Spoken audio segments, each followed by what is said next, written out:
What are they gonna do with the little monster baby? Liuyao, Chapter 18.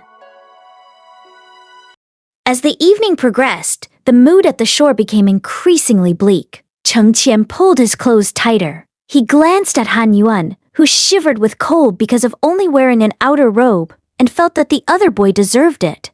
The moment that thought came to Cheng Qian, Yan Zhengming had already shared the same sentiment out loud. Yan Zhengming folded his arms in front of his chest, staring at Han Yuan with a severe expression. He had already thrown his sumptuous sword away and planned to kick it into the pond as soon as their master returned safely. That was a sword which had not only poked a toad, but had also killed mice. Yan Zhengming said coldly, "It hasn't even been a month since your initiation, yet you dared to go to the valley. Seems you're going to crumble the Fuyao mountain to dust in the future. You might as well be roasted and eaten by those mice." Hearing this reproach, Han Yuan, who had been beaten black and blue, slightly changed his countenance and was about to scowl. However, upon properly reflecting, his embitterment instantly died out as he remembered that his senior brothers had taken such risk to save him. He hung his head listlessly, preparing for the coming rebuke. Unexpectedly, Li Yun cut in when first senior brother was just about to reprimand Han Yuan from head to toe. He said softly, "First senior brother, it's my fault. I'm the one who made little junior brother intrude into the back mountain. I didn't know it was connected to the Demon Valley." His words stunned everyone. Although Han Yuan was kind of a stupid person who was always wheeling and dealing, he wasn't actually senseless. He did hate Li Yun upon getting captured and nearly eaten by the mice spirits, but this hatred died away when he saw Li Yun come to his rescue barehanded. Now that Li Yun candidly acknowledged his mistake, the last bit of grudge in Han Yuan's heart passed away like a breath of wind. The little beggar bent his head shyly. "Not at all. No one forced me to go there. Besides, senior brothers saved me." "No, in fact I didn't." Li Yun seemed to have gotten set off. Those words that had once been difficult for him to bring up now poured out like water rushing out of a floodgate. "I was terribly scared when I discovered what laid in the valley. And if it weren't for first senior brother and third junior brother, I would have already attempted to retreat." Hearing that, Cheng Qian somehow found Li Yun sort of cute. Though they were all disorderly and exhausted, never before had they felt so calm, nor shared such a harmonious atmosphere. Cheng Qian smiled. "Who wouldn't have? I also felt freaked out." "I didn't see you freaked out at all," Yan Zhengming humphed, "especially when you climbed up the bear's body and touched it 18 times. Footnote: 18 touches, a traditional Chinese folk song, which is flirtatious, bawdy, and erotic in nature. Considered vulgar and tasteless, it has been banned numerous times. Cheng Qian was perplexed. He didn't quite catch that last sentence, so he explained muddle-headedly, "I didn't touch it that many times. I just wanted its fang for self-defense. Second senior brother was more courageous. He didn't even have any weapons with him." Hearing junior brother respond to the wrong point, Yan Zhengming suddenly realized that he seemingly had said something improper. He gave away his vulgar recreation. A layer of light red rose in his cheeks immediately. Li Yun froze momentarily, then quickly dropped his head as though concealing something. Obviously, he wasn't any more refined. Han Yuan was much franker compared to his sanctimonious senior brothers. He was already splitting his sides with laughter, making the little heavenly monster murmur in her sleep. Only innocent little Cheng Qian displayed a baffled face. Yan Zhengming was shamed into anger. He picked up a stone to throw at Han Yuan. Han Yuan covered his head and dodged, then distracted Yan Zhengming by pointing at the heavenly monster. "I have something serious to say. Senior brother, mercy! Here's a female monster. Are we going to adopt her?" "It depends on master. In any case, monsters in the Demon Valley won't accept her," Li Yun said. Everyone went silent at his words. No one wanted her. This sentence prickled Cheng Qian's heart. He glanced at the heavenly monster, who had fallen fast asleep again after a few murmurs, and involuntarily felt compassionate because of their shared suffering. Yan Zhengming said, "It's most likely that she'll stay with us. Master loves to carry things back with him. However, I think we'd better come up with a name for her before Master returns. Otherwise..." He pointedly looked sidelong at Han Yuan, whose eyelids twitched at the thought of his unlucky name. Yan Zhengming sneered, If Master names her Han Shoji, sucking fingers, I'm afraid she'd want to die when she grows up. They started discussing all of the most elegant and common names for a girl. Eventually, Yan Zhengming made the final decision. Since we took her out of the pond, I think 10 pond is good. And combined with Master's surname, the full name will be Han Ten. Han Yuan added. Not bad, and we've got a pet name for her. Puddle. Yan Jingming. He didn't even bother beating Han Yuan this time because it would only detract from his own elegance. A long time passed, and because he'd been so sleepy and tired, Cheng Qian had unconsciously dozed off on top of a rock while listening to the sound of his martial brothers' relaxed chatting. When the dew began to form and dawn was to break, he was nudged awake. Cheng Qian gave a start. Rubbing his eyes, he saw Muchun Zhenren staring at them, his face shadowed with melancholy. The decency he had shown while fighting Zipeng was nowhere to be seen now. Muchun was confused.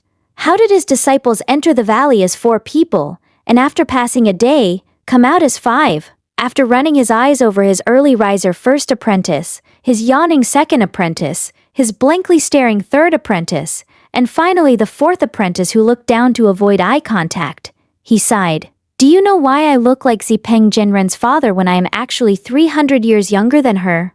Before they replied, Muchun continued, looking straight at Han Yuan. Because she didn't have any apprentice. Han Yuan's chin almost dropped to the ground. Master, what did you say to that old hen? Yan Zhengming interrupted as if he hadn't sensed the hint of criticism in Master's words. Did she scratch you? Muchun Zhenren rolled his eyes heavenward. I naturally talked sense into her. Zhengming, cultivators should be cautious. Pay attention to their words and deeds and try to win people over through virtue. Why are you always verbally abusing your seniors? She almost scratched me. Someday I'm going to pull out all of her feathers and make a duster out of them to clean the mission hall. Muchun. Finishing that, Yan Zhengming felt much more comfortable and just then thought of the business. By the way, Master, he said to Muchun very casually, we've picked up an apprentice for you. Muchun Zhenren looked at the chubby heavenly monster and then looked into the boundless sky, helplessly sighing. My little apprentices, let your master live a few years longer. Their master helplessly accepted the new apprentice, and Han Tan became their little junior sister. In countless folktales, the little junior sister of a sect was someone who would inspire fancy in people's minds. They were peerless beauties with snow-white skin, or little dolls who smiled like blooming flowers. But presumably, no one would like to hear the tales of those fairies at their diaper stage. At the start, Muchun Zhenren intended to arrange Yan Zhengming's maids to look after her by turns, but things didn't turn out as he hoped. The heavenly monster cried so hard that 3 rooms crashed down in less than 1 day and a half. Her cry could even make Zipeng Zhenren's abode collapse, let alone such houses built with bricks and tiles. Muchun Zhenren had no choice but to transfer Little Puddle to a cave at the mountainside, which was said to be an ancestor's retreat, and could withstand the thunders from the highest of the heavens. But in this way, Yan Zhengming's pretty maids were dissatisfied. The most work they had ever done in the land of the tender was just combing, burning incense and pruning. How could they withstand the torment of such a little imp? Besides, the old senior must have been an ascetic, as there was nothing but stones in the cave. The bed was a large hard rock, and the chair was a small hard rock. Was this really a place for humans to stay? These tearful maids ran back to the sect leader and announced that they would rather die than go there. In a fit of rage, Muchun Zhenren ordered his apprentices to take turns to babysit their powerful junior sister. After all, who were the ones that had caused this blunder and brought her back? The apprentices took the punishment, taking turns to bring disaster to, take care of Little Puddle. Han Yuan, who was, needless to say, a reckless beggar, had wrapped her in diapers and changed this gifted junior sister into a dusty quasi-beggar within just 1 day. And because this gluttonous 4th senior brother had eaten most of her porridge, when the master had gone over to see her in the evening, he had been shocked by the scene of the hungry girl almost about to chomp down on a big fat worm. Even Cheng Qian, who seemed to be more reliable, had turned out to be the very opposite. When it came to his turn, he just took his homework with him to the cave, and after finishing it, found some notes left behind by the predecessor. Although he couldn't understand most of them, he still studied them all night. When Cheng Qian was absorbed in something, even tribulation thunder couldn't distract him. So he had completely forgotten about the existence of his little junior sister. By the time he realized it, his little junior sister had fallen asleep with dried porridge and tear stains covering her face.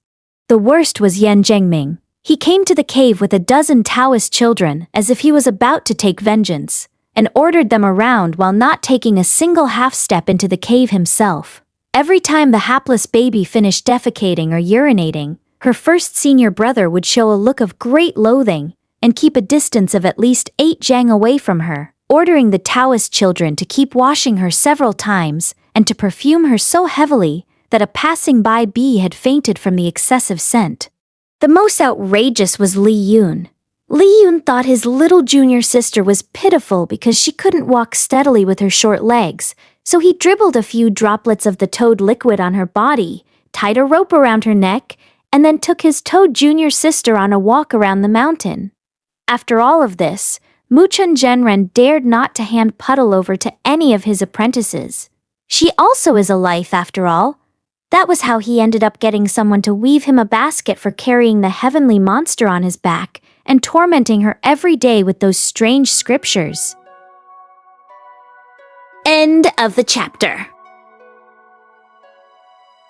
Yay! For the new disciple! There is a thing like, when we experience an adventure together, our bond gets deeper, because we get to know each other in a wide range of situations, emotions, and that makes us feel closer. Then as for the little girl, we're probably going to get more and more drama, hee hee. See you at the next chapter.